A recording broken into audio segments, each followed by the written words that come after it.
আমি চঞ্চল শিকদার।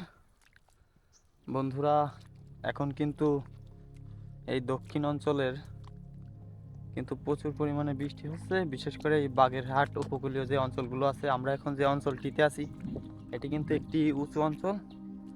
আর এই উঁচু অঞ্চল হওয়ায়ও কিন্তু কিন্তু বন্ধুরা, এদিকে কিন্তু প্রচুর পরিমাণে বৃষ্টি হয়। প্রায় দেখুন ঘেরবাড়িগুলো কিন্তু প্রায় তলিয়ে গেছে, তলিয়ে অলরেডি আসছে। এবং দেখুন আমরা কিন্তু এখন একটি বিলের ভিতরে আছি। এখানে কিন্তু এই যে যারা কৃষক আছে তাদের কিন্তু হাজার হাজার লক্ষ লক্ষ টাকার কিন্তু ক্ষতি হয় যদি এই মাছগুলো বের হয়ে যায় ঘের থেকে। দেখুন তারা কিন্তু এই মাছগুলোকে রক্ষা করার জন্য কিন্তু অর্থাৎ মাছগুলোকে যাতে ঘের থেকে বের না হয়ে যায় তার জন্য কিন্তু ওই যে নীলে নীলে যে নেটগুলো দেখছেন, ওই নেটগুলো কিন্তু তারা দিছে। এবং দেখুন সত্যি বন্ধুরা, সব কিন্তু পানি কিন্তু ফাড়ি ছুঁই ছুঁই হয়ে গেছে। আমি এখন যে ফাড়িটিতে আছি এটি কিন্তু একটি উঁচু পাড়ি, যার কারণে কিন্তু এখনও প্রায় বিঘেত খানিক দাগ আছে। কিন্তু বন্ধুরা, আশেপাশের বেশ কয়েকটা ফাড়ি কিন্তু আমরা দেখতে পাচ্ছি প্রায় তলিয়ে আসছে। আর আর আমাদের এইখানে যেরকম উত্তর অঞ্চলে ফেনী, নোয়াখালী এসব অঞ্চলে কিন্তু ব্যাপক ভয়াবহ অবস্থা। সেখানে কিন্তু মানুষ ঘর বাড়ি তলিয়ে কিন্তু মানুষ মারা যাচ্ছে।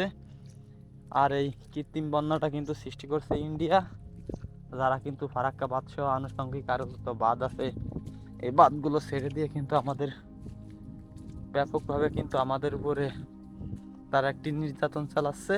এই নির্যাতনের কঠিন নিন্দা জানাই।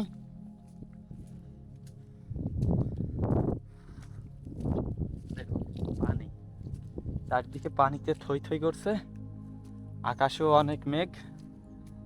কিছু সংখ্যক লোক অর্থাৎ দূরে কিন্তু মাছ ধরছে, তাদের কাছে একটু যাওয়ার চেষ্টা করব।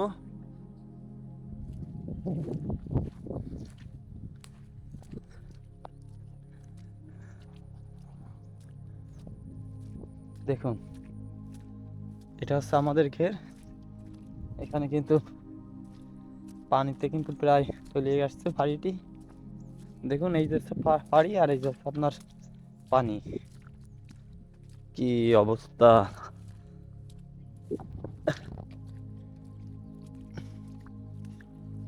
দেশ কিংবা বিদেশ থেকে যে দেখছেন ভিডিওটা শেয়ার করে দেন বন্ধুরা। এখনো কিন্তু আকাশে অনেক পরিমাণে বৃষ্টি, আষাঢ় শ্রাবণ মাস ভরে কিন্তু বৃষ্টি হচ্ছে। আর অতি বৃষ্টির কারণে কিন্তু এই বন্যার সৃষ্টি হয়েছে।